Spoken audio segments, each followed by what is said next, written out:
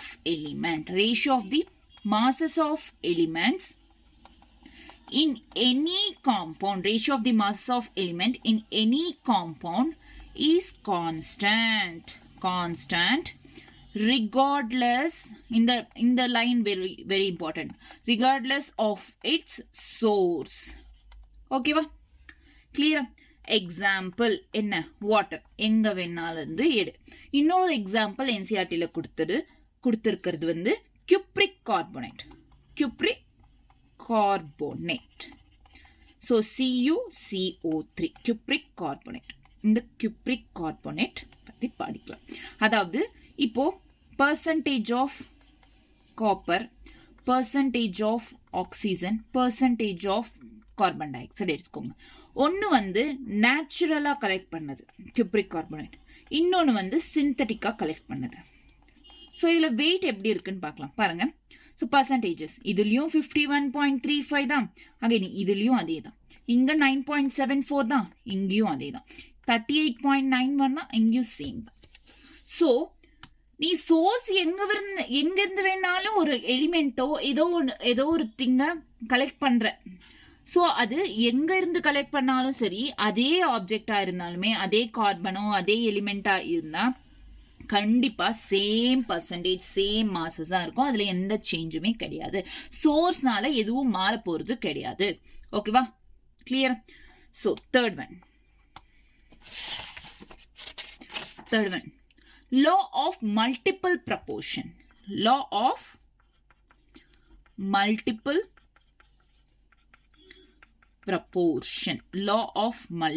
proportion.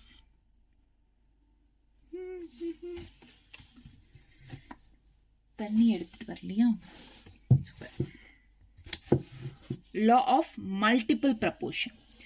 If two elements combine to form more than one compound, ரெண்டு elements combine ஆகி ஒரு compound அப்படின்றது more than one compound form பண்ணுச்சுன்னா the masses of one element then combined with the fixed mass of other element.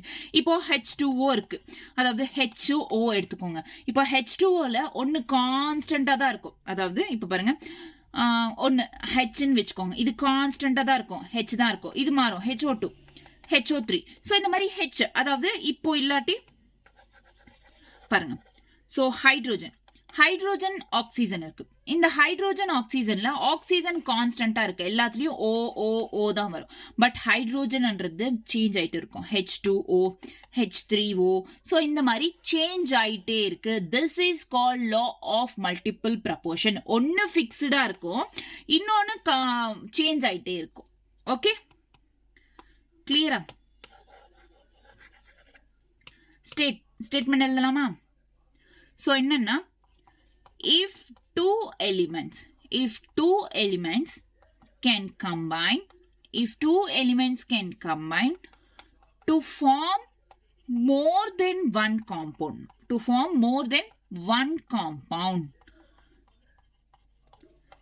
the masses of one element that combine with other element, a fixed mass of other element, இது very important, a fixed mass of other element or in ratio of small whole number ratioல present ஆயிருக்கும். ஓகேவா? Clear? So இதுக்கு example என்னென்ன இப்போதான் சொன்னேன். Example H plus Oவா இருக்கலாம், C plus Oவா இருக்கலாம், N plus Oவா இருக்கலாம். இதில் N2O இருக்குது, N3O இருக்கு. ஸோ இந்த மாதிரி CO2 இருக்கு, CO3. ஸோ இந்த மாதிரி change.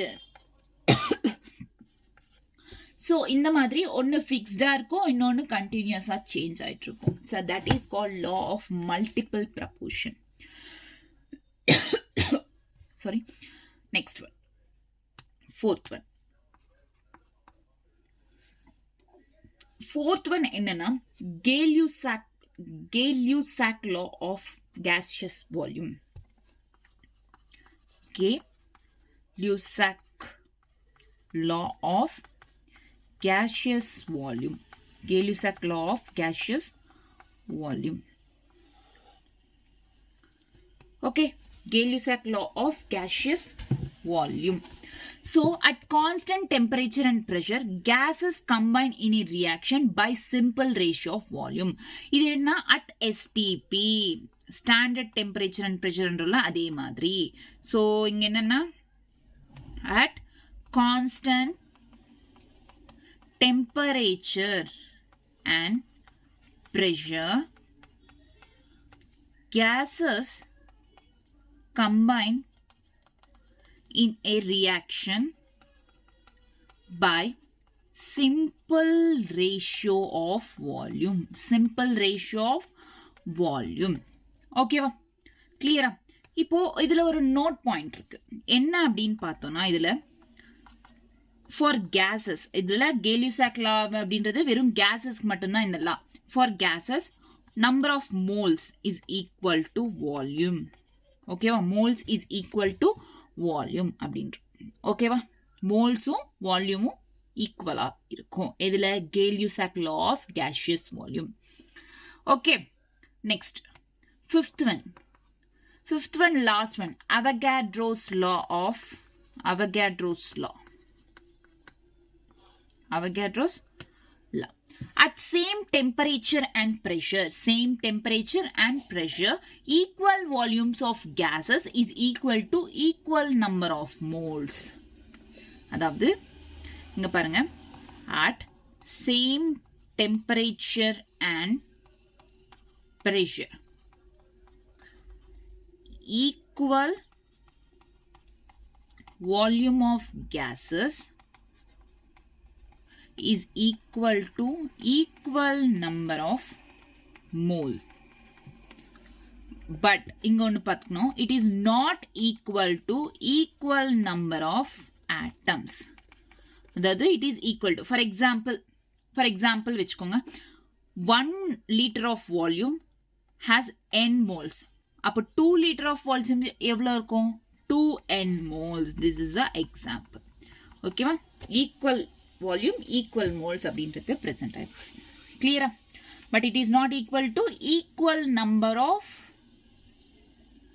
atoms. It is not equal to number of atoms. Not equal. It is not equal to equal number of atoms. Okay? Clear? Done. என்னென்ன பார்த்தோம்? மேட்டர் முடிஞ்சு. அடுத்தது என்ன? அடுத்தது டால்டன்ஸ் தியரி, அட்டாமிக் தியரி பார்த்தோம். And then இப்போ chemical compositions பார்த்தாச்சு. ஆமாவா? என்னென்ன? 5 வந்து பாருங்க, law of conservation of mass neither be created not be destroyed அப்படின்றது law of conservation of mass. Law of definite ப்ரப்போர்ஷனா ரிகார்ட்லெஸ் ஆஃப் த சோர்ஸ் எங்கேருந்து வேணாலும் வரலாம், அதோட மாஸும் அதோட ப்ராப்பர்ட்டிஸும் சேமாக தான் இருக்கும். லா ஆஃப் மல்டிபிள் ப்ரப்போர்ஷன், ஒன்று ஃபிக்ஸ்டாக இருக்கும், மற்றது சேஞ்ச் ஆகிட்டே இருக்கும். என்ன? And it forms a simple whole நம்பரை ஃபார்ம் பண்ணும், ரேஷியோ அப்படின்றது. Gay-Lussac law of gaseous volume என்னன்னா, கான்ஸ்டன்ட் டெம்பரேச்சர் பிரஷர்ல கேசஸ்ன்றது ரியாக்ஷன்னால சிம்பிள் ரேஷியோ ஆஃப் வால்யூம்ஸ்ல கம்பைன் ஆகும். For gases moles equal to என்ன? வால்யூம். ஸோ நெக்ஸ்ட் வந்து Avogadro's law at same temperature. சிமிலரா தெரியும் Gay-Lussac lawவும் Avogadro's lawவும், பட் there's a difference. ஓகேவா? இங்க பாருங்க, இது ஒரு ஸ்டேட்மெண்ட் கொடுத்திருக்காங்க. It is not equal to number of atoms, but it is equal to number of moles. Okay, கிளியரா? டன். ஸோ இங்க வரைக்கும் முடிஞ்செடுத்தோ. இப்போ மெயின் கான்செப்ட் ஸ்டார்ட் ஆகுது. என்ன? ஆட்டம். ஆட்டம்னா ஆட்டம்க்கு ஒரு மாஸ் இருக்கும். அந்த ஆட்டம்க்கு ஒரு மாஸ் இருக்கிறத என்ன சொல்வோம்? It is nothing but atomic mass சொல்றோமா? ஒரு ஆட்டம்க்கு இருக்கிற மாஸ அட்டாமிக் மாஸ் அப்படின்றோம். அதே வந்து நியூமரிக்கலா சொல்லணும் அப்படின்னா mass of an atom, mass of an atom divided by 1/12 into mass of carbon 12 atom. So இது ஒரு மாதிரி அதாவது மேத்தமெட்டிக்கலாவா நியூமரிக்கலா சொல்லலாம். ஓகேவா? ஸோ இதோட யூனிட் அட்டாமிக் மாஸ் யூனிட் சொல்லலாம் ஆர் யூனிஃபைட் மாஸ், அதாவது 1U அப்படின்னு சொல்லலாம். ஓகேவா? ஓகே. ஸோ இந்த 1U ஓட வேல்யூ என்ன? Very important. இது எம்சிக்யூஸ்ல யூஸ். 1U ஓட value 1.67 into 10 power 24 minus 24. Okay, கிளியரா? minus 24 grams.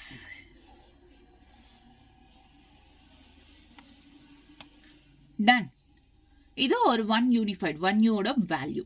இப்போ மாஸ் இருக்கு, அட்டாமிக் மாஸ். அதுக்கப்புறம் என்ன? ஆவரேஜ் அட்டாமிக் மாஸ் என்ன? ஆவரேஜ் இது நிறைய கேட்டிருக்காங்க. ஆவரேஜ் அட்டாமிக் மாஸ் என்ன? சிம்பிள். ரிலேட்டிவ் அபெண்டன்ஸ் ஒன்று இருக்கும். Relative abundance into atomic mass, அதாவது ஒரு கொஷனில் பர்சன்டேஜ் டைப்பில் கொடுத்துருப்பாங்க, அது ரிலேட்டிவ் அபெண்டன்ஸ். அட்டாமிக் மாஸ் அந்த எலிமெண்ட்டுக்கு தெரிஞ்ச அட்டாமிக் மாஸ் அங்கேயே கொடுத்துருப்பாங்க, அது ஓகேவா? ஸோ இப்போ பார்த்தீங்கன்னா என்னன்னா இதுக்கு formula relative abundance into atomic mass 1 plus relative abundance into atomic mass 2 whole divided by 100. Actually 100 தான் இருக்கும். some of the mostly 100 தான், divided by 100 லாம், அதாவது percentage கொடுத்து அப்படி கொடுத்துருந்தாங்கன்னா. இல்லாட்டி என்னன்னா சேம் பாருங்க 1 plus RA into AM by R1 A1 plus R2 A2. Sorry, RA relative abundance 1 plus relative abundance 2. Okay va? So RA அப்படின்னா relative abundance. MCQs பண்ணும்போது புரிஞ்சிடும். Relative abundance. Next in AM, which is nothing but atomic mass of that particular element. Atomic mass. Okay va? Atomic mass. புரிஞ்சிச்சா? Atomic mass, average atomic mass. Next in next வந்து molecular mass. Moleculeக்கு இருக்கிற mass molecular mass. For example, இதை define பண்றதை விட practice பண்ணா, அதாவது example வழியா சொன்னா புரியும். ஃபார் எக்ஸாம்பிள் CO2 இருக்கு. ஸோ CO2 இருக்கு. இந்த CO2 கார்பனோட அட்டாமிக் மாஸ் என்ன? 6. Sorry, atomic mass. So 6 into 2, அதாவது into 2 பண்ண ஏதாச்சும். 6 into 2 என்ன? 12. ஸோ 12 பிளஸ் ஆக்சிஜன் எவ்வளோ? 8. 8 into 2 எவ்வளோ? 16. ஸோ 16 எத்தனை ஆக்சிஜன்ஸ் இருக்கு? into 2 is equal to 16 2s are 32 plus 12, finally 44 unified mass.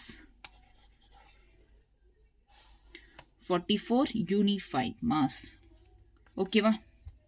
இந்த மாதிரி பண்ணணும். கிளியரா? இல்லாட்டி இப்போ H2O இருக்கு, ஹைட்ரோஜன் எவ்வளோ? 1 into 2 பிளஸ் ஆக்சிஜன் இருக்கு. ஆக்சிஜன் எவ்வளோ? 16 into 2, சாரி, ஆக்சிஜன் எவ்வளோ? 8 into 2 16 is equal to 16, 18 total, 18U. புரியுதா? இப்படி வந்து மாலிகுலர் மாஸை கால்குலேட் பண்ணணும்.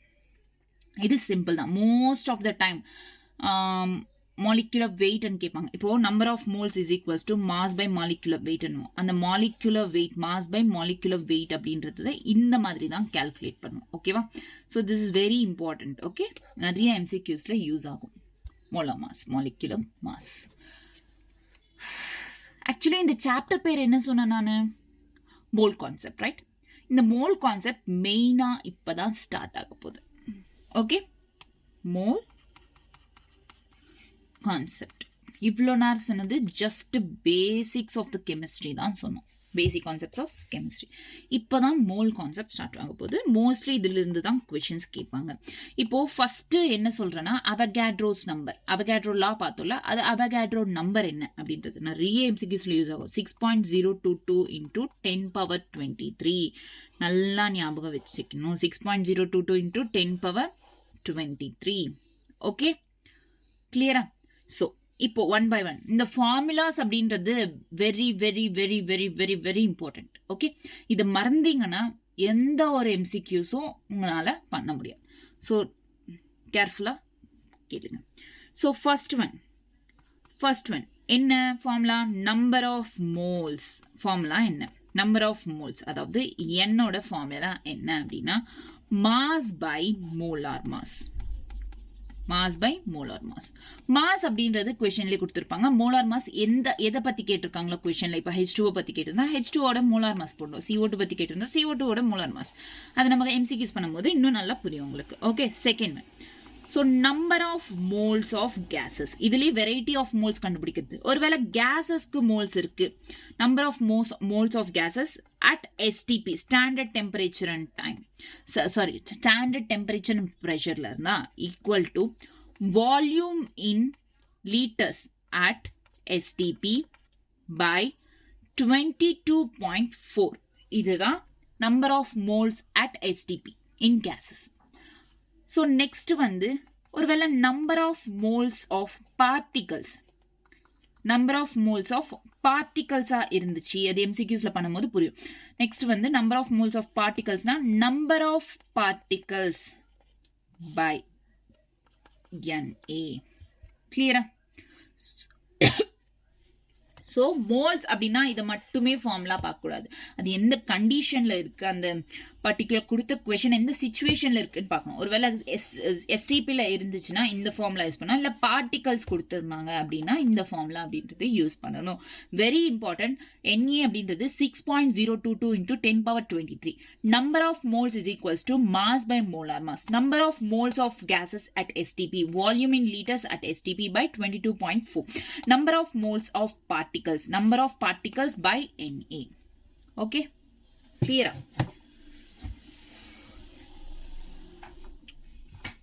Clear? Next என்னன்னா இப்போ நம்பர் ஆஃப் மோல்ஸ் பார்த்தாச்சு.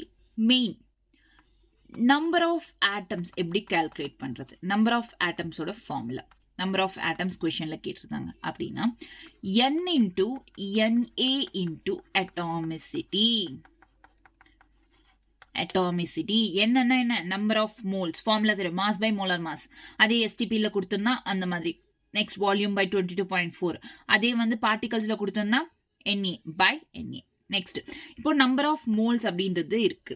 N × NA atomicity, Avogadro's numbers. என்ன அட்டாமிசிட்டினா இப்போ H2O கொடுத்துருக்காங்க.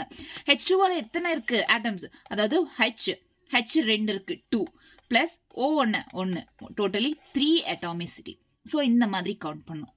ஓகே, ஸோ கிளியரா புரியும் கொஷின்ஸ் பண்ணாதான். அப்போ பண்றப்போ சொல்றோம். Next number of molecules. Atoms முடிஞ்சிச்சு, அடுத்தது என்ன கேட்பாங்க? Number of molecules. இங்க அட்டாமிசிட்டி கவுண்ட் பண்ண மாட்டோம், வெறும் N × NA மட்டும்தான். மாலிக்யூல்ஸ்ல, ஆட்டம்ஸ்ல அட்டாமிசிட்டி கவுண்ட் பண்ணலாம், மாலிக்யூல்ஸ்ல அட்டாமிசிட்டி கவுண்ட் பண்ண மாட்டோம், N × NA மட்டும்தான். Next number of electrons. number of electrons is equal to N × NA × இங்க atomicity பதில atomic number. புரியுதா? இந்த ஃபார்முலாஸ் இப்போ புரியலனாலும் கொஷின்ஸ் பண்ணும்போது உங்களுக்கு you can able to remember those formulas. Okay, next. So இந்த ஃபார்முலாஸ் எல்லாம் மேண்டேட்ரி, கண்டிப்பாக தெரிஞ்சிருக்கணும். ஓகே, ஸோ இந்த ஃபார்முலாஸ்ன்றது கண்டிப்பாக தெரிஞ்சு இருக்கணும் எம்சிக்யூஸ் பண்ணணும்னா. ஓகே, நெக்ஸ்ட் வந்து எம்பரிக்கல் ஃபார்முலா. எம்பரிக்கல்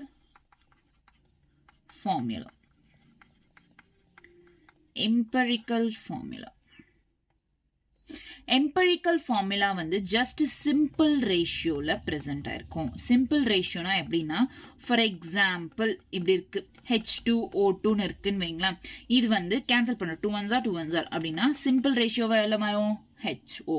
அதுதான் சிம்பிள் ரேஷியோ. ஃபார் எக்ஸாம்பிள் இன்னொரு example 6 6 H12O6 6 1s 6 2s 6 1s அப்போ CH2O. இதுதான் சிம்பிள் ரேஷியோ. ஸோ இந்த மாதிரி சிம்பிள் ரேஷியோவில் இருக்கிறது தான் எம்பரிக்கல் ஃபார்முலா. இன்னொன்று என்ன, மாலிகுலர் ஃபார்முலா. எம்பரிக்கல் ஃபார்முலாக்கு அடுத்து என்ன, மாலிகுலர் ஃபார்முலா. நெக்ஸ்ட் பேஜில் எழுதலாமா molecular formula, cut paste. So அடுத்தது என்ன, மாலிகுலர் ஃபார்முலா. இந்த மாலிகுலர் ஃபார்முலா ஆக்சுவல் ரேஷியோ, அதாவது இப்போ முன்னாடி ஃபர்ஸ்ட் கொஸ்டினாக எழுதுனால அதுதான் மாலிகுலர் ஃபார்முலா. இப்போ H2O2 எழுதுனால அந்த H2O2 தான் மாலிகுலர் ஃபார்முலா. அதே மாதிரி C6H12O6 தான் மாலிகுலர் ஃபார்முலா. ஓகே, இப்போ மாலிகுலர் ஃபார்முலா கொடுத்துருந்தாங்க, கண்டுபிடிக்க சொல்லியிருக்காங்க. எம்பரிக்கல் ஃபார்முலா கொடுத்துட்டு சில மோல்ஸ் கொடுத்துட்டு, so N into empirical formula. Okay, number of moles into molecular formula. Clear? So number of moles into empirical formula, not molecular formula. Next, this is all about mole concept. So any number of moles at various situations. Next one, the number of atoms, molecules, electrons. இது ரொம்ப important. நிறைய questions கேட்டிருக்காங்க இதுக்கு முன்னாடி PYQsல. Okay, next வந்து empirical formula என்னென்ன, molecular formula என்ன அப்படின்றது. நெக்ஸ்ட் வந்து concentration terms. Concentration terms. Okay, concentration terms. இந்த கான்சென்ட்ரேஷன் டேர்ம்ஸ் என்னன்னா, ஃபார் எக்ஸாம்பிள் இப்போ ஒரு சொல்யூஷன் அப்படின்றோன்னா அதில் என்னென்ன இருக்கும், it is equal to solute plus solvent. solute plus solvent. அதாவது solute இப்போ saltன்னு வச்சுக்கோங்க, solvent அப்படின்றது waterன்னு வச்சுக்கோங்க. water எப்பவுமே solvent high quantity இருக்கும், solute அப்படின்றது low quantityல present ஆயிருக்கும். solute plus solvent is equal to solution அப்படின்றது ஃபார்ம் ஆகும். very important, solution. இதுதான் basic solvent solute. solute plus solvent. okay, clear? Next இப்போ இதுல 1 by 1 பார்க்கலாம். அதாவது ஃபர்ஸ்ட் ஒன் என்னன்னா mass percentage of solute. Solute இங்க சொல்யூஷன் கேட்கல, மாஸ் பர்சன்டேஜ் ஆஃப் சொல்யூட் அப்படின்னா என்னன்னா mass of solute, mass of solute by mass of solution, mass of solution. இந்த ஃபார்முலா நல்லா ஞாபகம் இருக்கணும். பர்சன்டேஜ் கேட்டிருக்கிறதுனால இன்டூ 100. ஓகே, ஃபார்முலா பக்காவா? மாஸ் பர்சன்டேஜ் ஆஃப் சொல்யூட், அப்போ மாஸ் பர்சன்டேஜ் சொல்யூட்டோட பர்சன்டேஜ் கேட்டிருக்காங்க. So mass of solute by mass of solution into 100. அதே வந்து volume percentage of solute, volume percentage of solute. அப்போ என்ன சொல்லலாம் சொல்லுங்க, என்ன formula? Volume of solute by volume of solute by volume of solution into 100. Simple. மாஸ்னா mass, வால்யூம்னா volume. Okay, ஒருவேளை இந்த மாதிரி கேட்காங்க, அதாவது weight, so mass by volume percentage கேட்டாங்க, இந்த மாதிரி கேட்டாங்க. அப்போ என்ன பண்ணணும், மாஸ் ஃபர்ஸ்ட் மேல இருக்கு பை வால்யூம் பண்ணாங்க. அப்போ mass of solute, mass of solute by volume of solution, volume of solution into 100. இது கிராம்ஸ்ல, கிராம் கணக்குல இருக்கும், இது ml கணக்குல பிரசன்ட் ஆயிருக்கும். ஓகேவா? This is a formulas. Okay, இதோட சேர்த்து சில நோட் பாயிண்ட்ஸ் இருக்கு. ppb, ppm இதெல்லாம் ஞாபகம் இருக்கா? தெரிஞ்சிருக்குமா? அட்லீஸ்ட் தெரியுமா ppb, ppm என்னன்னு? இது nothing but parts per billion. ppbனா பார்ட்ஸ் பர் பில்லியன், ppmனா பார்ட்ஸ் பர் மில்லியன் அப்படின்னு சொல்லுவாங்க. ஓகே, ஸோ ஃபர்ஸ்ட் என்னன்னா parts per million is equal to 10 power 6 gram of solution. என்ன 10 power 6 gram of solution parts per million. அதே வந்து parts per billion அப்படின்னா 10 power 9 gram of solution. Okay, 10 power 9 gram of solution. Parts per billion, parts per million. இதோட values. Million na 10 power 6. Billion na 10 power 9. Okay? Clear? So, இதுல சில conversions இருக்கு. Like ppm எடுத்துக்கோங்க into 10 power 10 power 4 into mass percentage அப்படின்னு எடுத்துக்கலாம். அதாவது mass percentage கொடுத்துட்டு ppb கண்டுபிடிக்க சொல்றாங்க.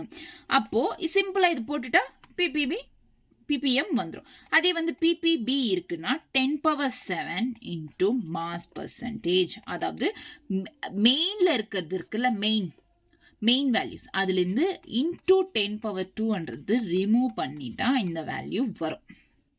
Okay, so ppb. நெக்ஸ்ட் வந்து ppb இஸ் ஈக்குவல் டு, இப்போ ppbயோ ppmஓ கொடுத்துருக்காங்க, ஏதோ ஒன்று ppmஓ ppbயோ கொடுத்துட்டு, இப்போ ஃபார் எக்ஸாம்பிள் ppm கொடுத்துருக்காங்க, நீ ppb கண்டுபிடிக்கணும். அப்போ இந்த ஃபார்முலா யூஸ் ஆகும். ppb is equal to 10 power 3 into ppm. அப்போ சிம்பிளா கண்டுபிடிச்சிடலாம்ல, ஆமாவா இல்லையா? Yes, right. நெக்ஸ்ட், ஸோ சில கான்சன்ட்ரேஷன் ஸ்டெப். நெக்ஸ்ட் வந்து mole fraction. Mole fraction simple எப்படி இருக்கும் சொல்லுங்க? இந்த மாதிரி இருக்குமா, லாங் எக்ஸ் மாதிரி. ஸோ இது mole fraction 1 is equal to இது சொல்யூட் அப்படின்னு சொல்றோம். Mole fraction 2 is equal to solvent அப்படின்னு சொல்றோம். அப்போ இந்த சொல்யூட் அப்படின்றது mole fraction 1 is equals to formula என்னன்னா number of moles n1 by n1 plus n2. இதுனா n2 by n1 plus n2. இந்த மாதிரி இருக்கும் ஃபார்முலாஸ். மோல் ஃப்ராக்ஷனுக்கு ஒரு கண்டிஷன் இருக்கு. Mole fraction of 1 plus mole fraction of 2 is equal to 1. Okay, so mole fraction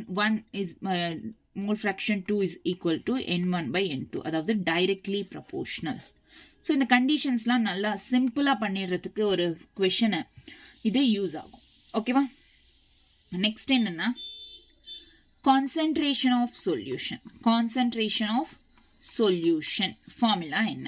அதாவது number of moles by volume of solution. இது எங்க கேள்விப்பட்டிருக்கீங்கன்னா number of moles by volume of solution, molarity வரும். molarity in liters. molarity same concentration of solution கேட்டாலும் molarity கேட்டாலும் இந்த formula தான் use பண்ணணும். Okay, இதுல ஃபர்ஸ்ட் மொலாலிட்டியோட இது என்ன சிம்பிள்? ஸ்மால் m அப்படின்றது வரும். மொலாரிட்டினா கேபிட்டல் M, இங்க ஸ்மால் m அப்படின்றது வரும்.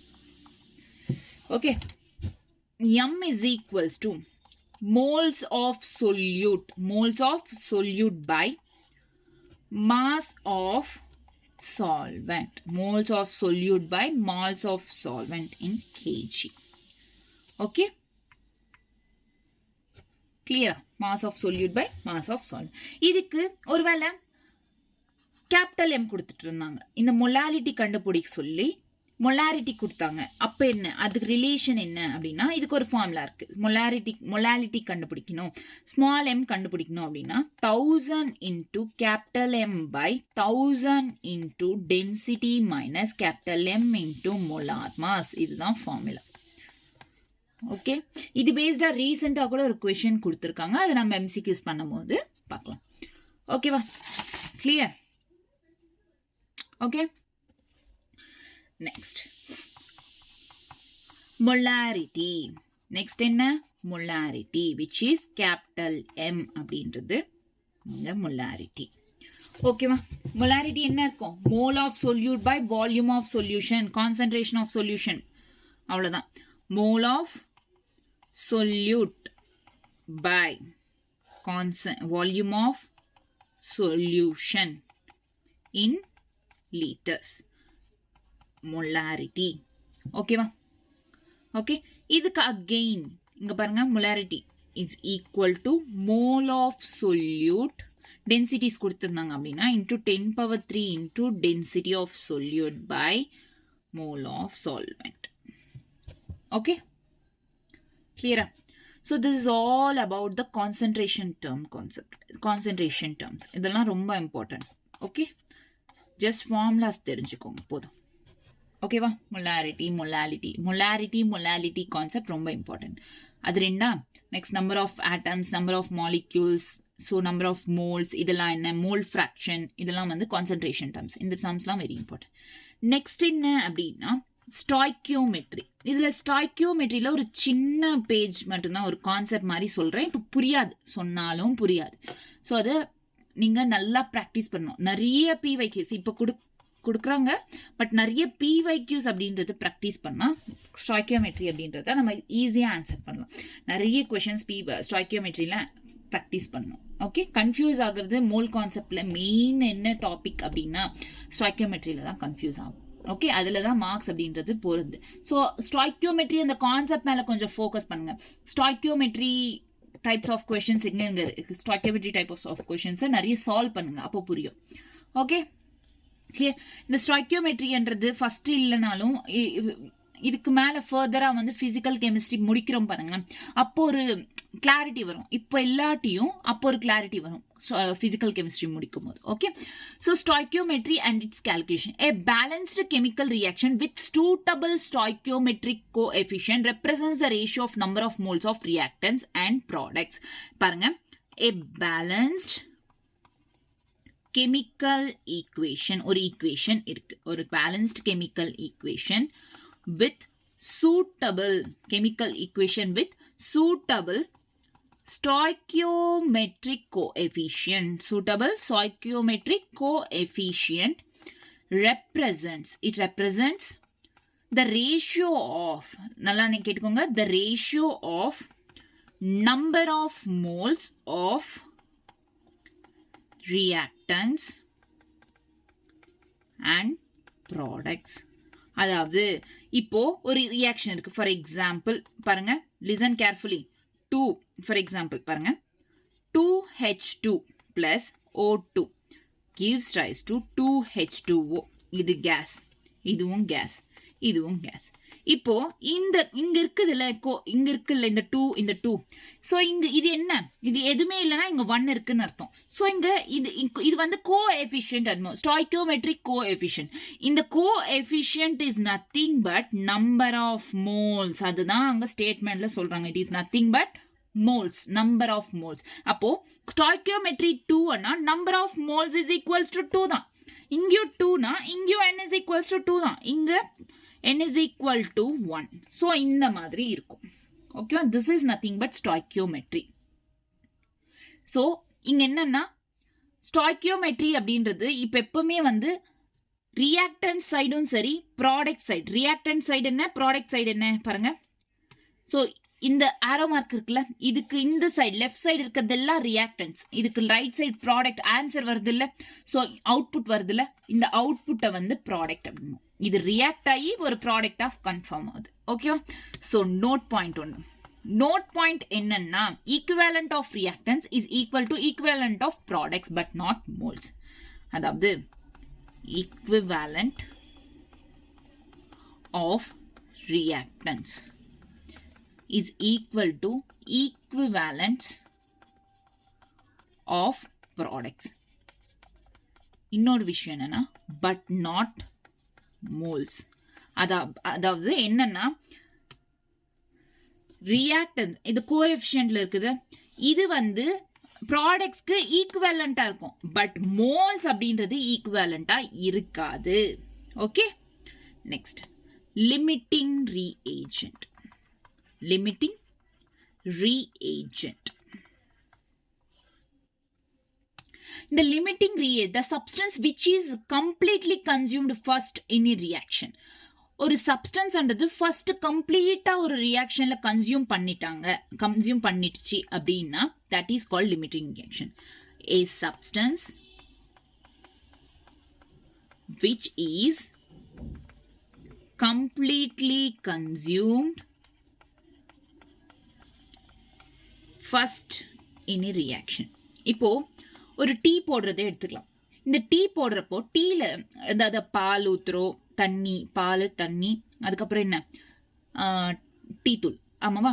இந்த டீ தூள் அப்படின்றது ஃபர்ஸ்ட் கன்சியூம் ஆகும். ஹீட் ஆக ஆக எது கன்சியூம் ஆகும் ஃபர்ஸ்ட்? அந்த டீ தூள்ல இருக்கிற எல்லாமே தானே கன்சியூம் ஆகும். ஸோ ஃபர்ஸ்ட் கன்சியூம் ஆகுறது இது டீ தூள். அப்போ டீ தூள் தான் எங்க லிமிட்டிங் ரியேஜென்ட். ஓகே, புரியுதா? ஃபர்ஸ்ட் எது கன்சியூம் ஆகுதோ அதுதான் limiting reagent. It determines the amount of product. இட் டிட்டர்மைன்ஸ் amount of product determine பண்ணும். நெக்ஸ்ட் இதுக்கு ஒரு ஃபார்முலா இருக்கு. லிமிட்டிங் ரியாக்ஷன் ஈல்ட் அப்படின்ட்டு ஃபார்முலா. இது ஸ்டாய்கியோமெட்ரிஸ்ல யூஸ் ஆகும். So reaction yield is nothing but actual yield by theoretical yield. Theoretical yield into 100. So இதுதான் அந்த formula. Okay, actual yield by theoretical yield. Next, இன்னொரு note point. If the quantities of 2 or more reactants is given in a reaction, அதாவது 2 இல்ல 3 reactants அன்றது ஒரு reactionல கொடுத்தோம் அப்படின்னா, then the amount of product formed depend on the limiting reagent. இப்போ ஒரு reactant கொடுத்திருக்கோம் அப்படின்னா ஓகே, இதை விட இதோட சேர்த்து இன்னொரு ரியாக்டன்ட்டும் கொடுத்துருக்கோம். லைக் திஸ் 2O2 O3 இந்த மாதிரி ரியாக்டன்ட் கொடுத்துருக்கோம். எது இது ரெண்டுத்துல லிமிட்டிங் ரியேஜென்ட்டோ அது மேலதான் ப்ராடக்டோட ஆன்சர் அப்படின்றது டிபெண்ட் ஆகிருக்கும். புரியுதா? லிமிட்டிங் ரியேஜென்ட் மேலதான். எத்தனை இருக்கட்டும் குவான்டிட்டிஸ், ரியாக்டன்ட்ன்றது எத்தனை வேணாலும் ரியாக்ஷன்ல கொடுக்கட்டும். பட் ப்ராடக்ட்ன்றது எது மேல டிபெண்ட் ஆகிருக்கும்? ப்ராடக்ட் ப்ரொடியூஸ் ஆகுறதுனா லிமிட்டிங் ரியேஜென்ட் மேலதான் ப்ரொடியூஸ் ஆகிருக்கும். If the quantities of 2 or more reactants is given in a reaction. Quantities, inga quantities, then the amount of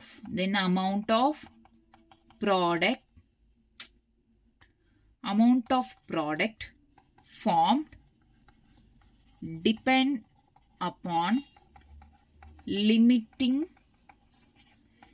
reagent. ஓகேவா? இதுதான் நோட் பாயிண்ட்.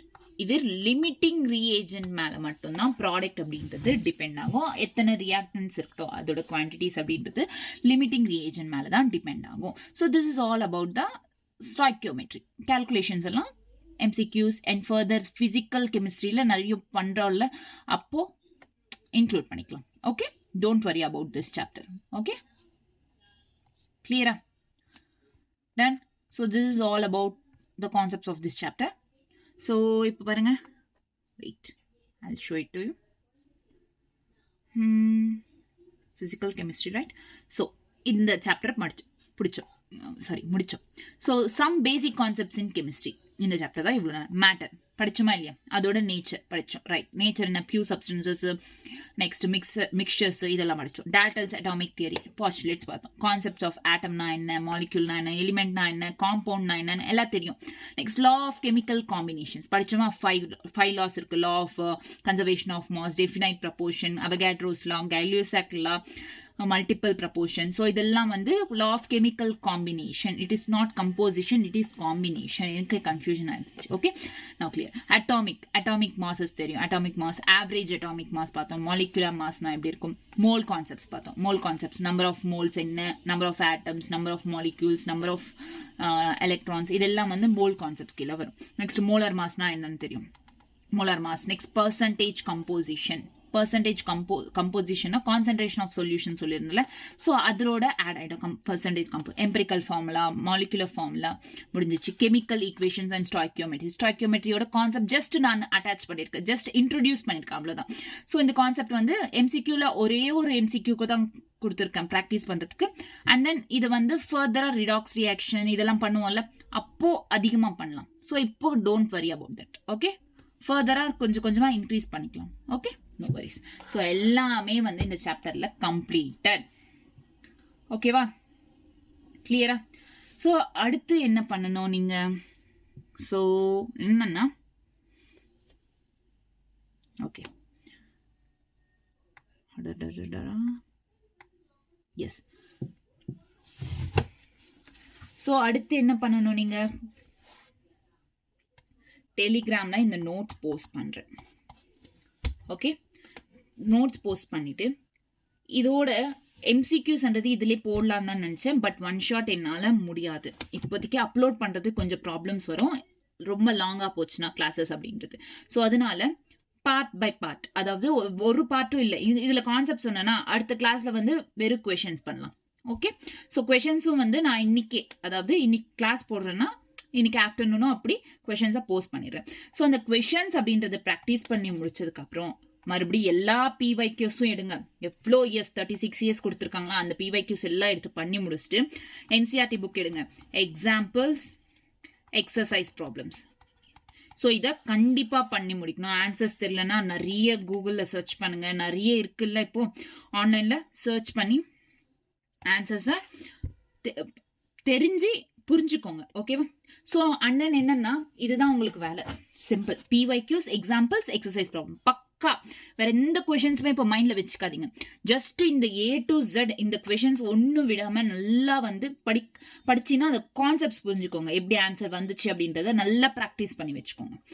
ஸோ இது வந்து பக்கா. எது பண்ணலனாலுமே இது பண்ணா நம்ம ரெடி.